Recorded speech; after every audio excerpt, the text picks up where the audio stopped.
Target na palawakin ng administrasyon ni Pangulong Ferdinand R. Marcos Jr. ang contract farming program para mas maging abot kaya ang presyo ng bigas.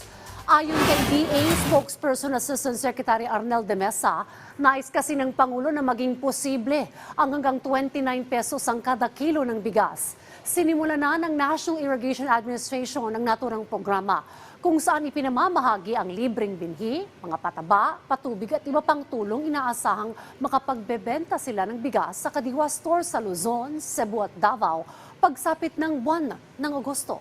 Samantala, sa kabila ng paparating na La Nina, kung kailan inaasahan ng pananalasa ng mga bagyo, tiwala ang DA na makakamit ang higit 20 million metric tons na palay production. Namamahagi na kasi ng flood-resistant na binhi at maaga rin ikinasa ang planting season. Titingnan natin yung projection ng Pag-asa. Ang La Nina will occur last part of the year, last quarter. Kung magtatanim ngayong May, kasi ang palay 4 months yan eh.